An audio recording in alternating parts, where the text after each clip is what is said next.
got a great get off, and so he gets his hands on people first a lot. Plays with great leverage, and it's really, really strong pound for pound. Uses his hands well, positions his body, can get in a lot of creases, and just really, really just a tough, physical-minded player. Dabo described him last night as being one of the more respected guys in the locker room. What do you kind of see? Yeah, he's just ultra consistent. He shows up every day, the same attitude and same mindset. You know what you're going to get from him, which is high-level production, consistency. Does the little things well. Very selfless player, and just he practices, you know, wide open, and that's how you get better and how you help other guys get better. Brent, how much do you guys know about Wofford yet, and is their offense, I know what they used to do under Coach Ayers, Yeah. is it similar to Very that? similar, yeah. A lot of option principles, and they do a great job. Understand how to get leverage and just run the triple from, you know, the shotgun for the most part. So they do a really nice job. They got good backs and some good receivers to get the ball to on some of their play action game, quarterbacks that can run and take it to the house. So they do a very nice job in their presentation, and again, the things that they present to the defense, you know, force you to really play, again, with great discipline and be physical and you know, not get bored doing the little things well. How similar or different is their option game compared to what you used to face in Georgia Tech? I mean, similar in that there's a dive, you know, quarterback, alley pitch player that's necessary, but their presentation's, you know, quite a bit different.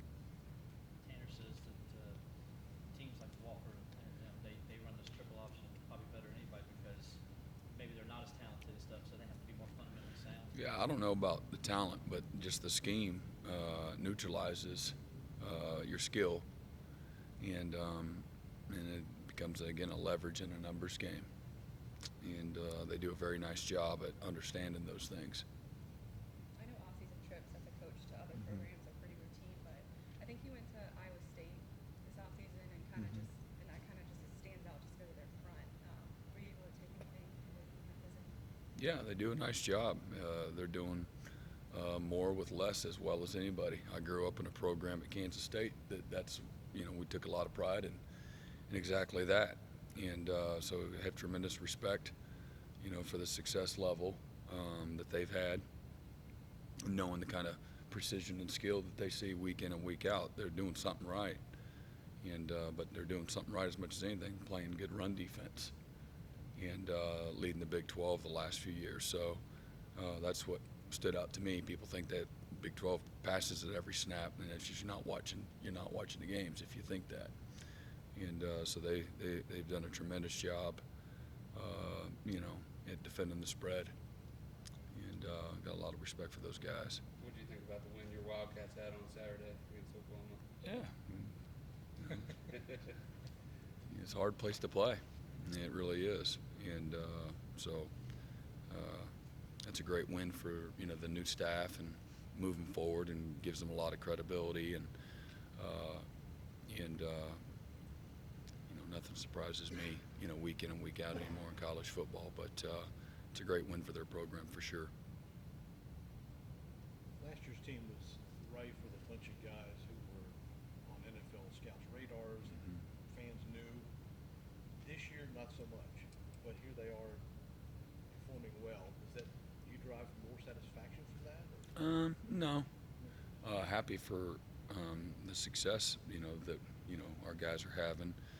And they've been, you know, there's nothing better than, you know, playing well, you know, as a reward for the hard work that they've put in. And but don't take more satisfaction. It's all good. It's all the same to me. And just a different type of challenge, you know. But I know there's a lot of, you know, our guys are being evaluated. We've got a lot of guys being evaluated in that back end, you know. So I can't remember all of our guys a year ago, but those guys up front. But from AJ to Tanner to Kayvon to Isaiah. It's a good group of guys. So We talked about all the losses that you had in the front seven. Do you think you've had to adjust your defense more this year than any other year, just based on your personnel? I don't know. 14, we lost a lot of guys across the board. I think we had 8 seniors maybe on defense in 14. So,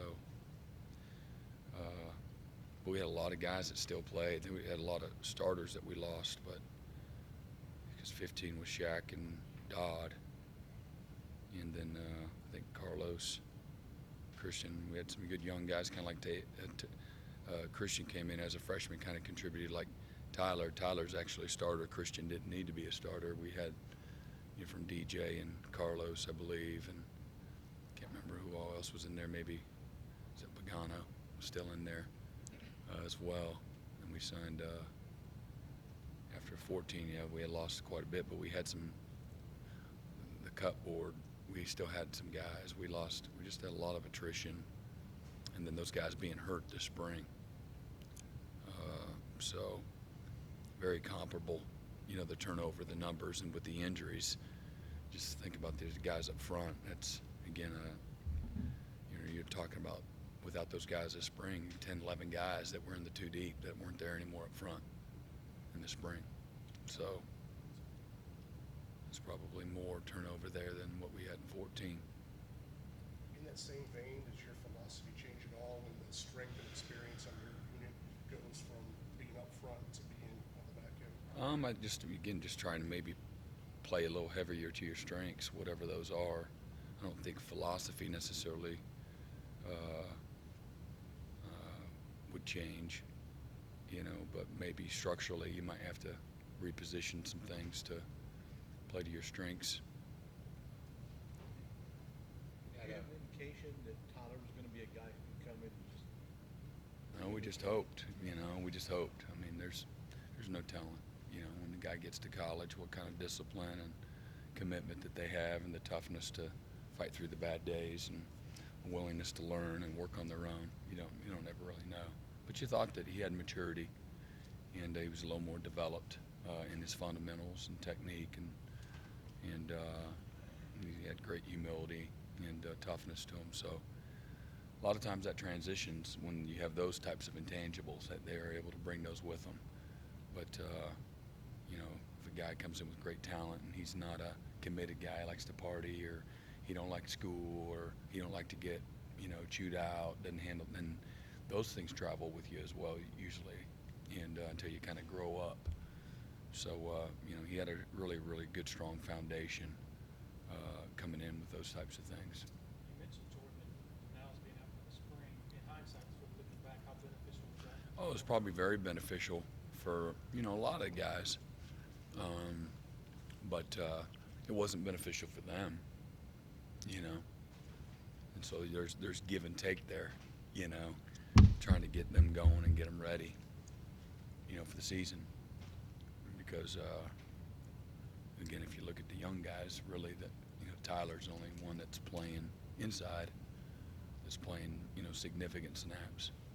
Eight straight opponents you've held under 300 yards. That's the longest streak there since '56. Do you ever have a streak like that at Oklahoma? I don't know. I don't know. I don't. I'll be honest, and good for our guys, playing well, but you don't ever. You plenty of times you've given up over 300 yards, but you feel like you played really well. So you kind of keep it in perspective, and you know it if you're playing well, and if you're not. So.